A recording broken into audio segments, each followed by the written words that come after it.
Assalomu alaykum kanalimiz obunachilari. Bugun men sizlarga qanday qilib DLC Dream League Soccer 2025 o'yinida ko'p pul izlashni o'rgataman. Hozirda birinchi bo'lib eng kerakli narsa bu sizlarga tarkibidagi manaqa 9 talik futbolchilarni tanlash imkoniyatini beradi. Qaysidan tanlashni o'ylaysizlar? Eng yaxshini tanlaysizlarmi, yomonimi? Agar Vartar tanlaydigan bo'lsangiz, faqat Vartar bunday olib chiqib beradi, udarlarni gol urmaydi. Himoyachi xuddi shunday. O'rtaga yarim himoya, masalan, hozir haqiqiy Modric o'tda o'ynaydi, hujumga hech kim chiqara olmaydi. Agar hujumchi olmoqchi bo'lgan bo'lsangiz, hujumchi ham gol uradi, ham gol uradi-da, keyin orqaga ham o'rtada ham o'yna oladi. Shunga birinchi hujumchi olasizlar. Keyin o'zingizga bergan pulni birinchi 1200 tangani stadionga ishlatasizlar. Bunaqasiga full qilib olishingiz kerak buni.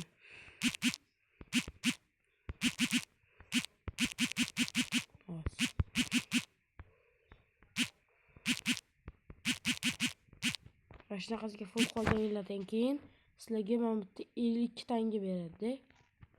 Shundan keyin o'zingizlar karyera o'ynaganinglarda sizlarga shunda 52 tanga bergan bo'lsa, mana bunaqa chap tomonda hozir Atletico Madrid turgan bo'lsa, chap tomonda sizlar o'ynasanglar, o'zingizlar stadionlarda o'ynaysizlar va sizlarga ko'proq pul beriladi.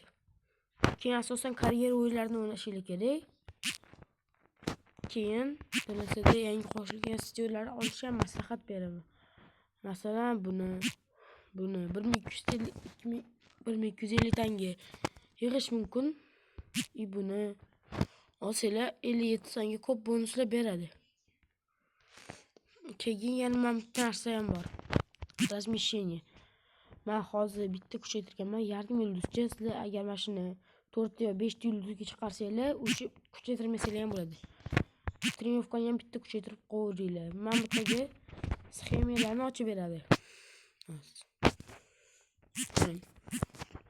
Mana bu yerga sxemalarni ochib beradi. U komandangizga yaxshi. Ya'ni o'yinga kirasizlar, chiqib ketadigan bo'lsangiz,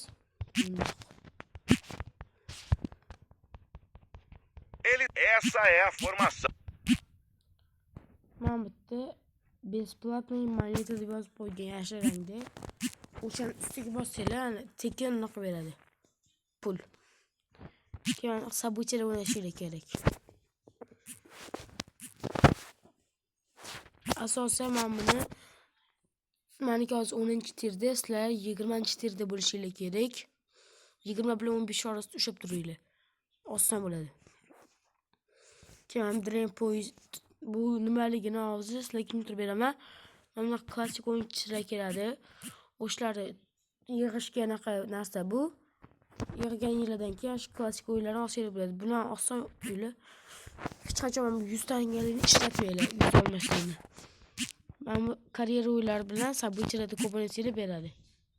Bugungi videomiz tamom. Tomosha qilganingiz uchun rahmat. Sizlar bilan DLC 2025 Yusupov bo'ldi.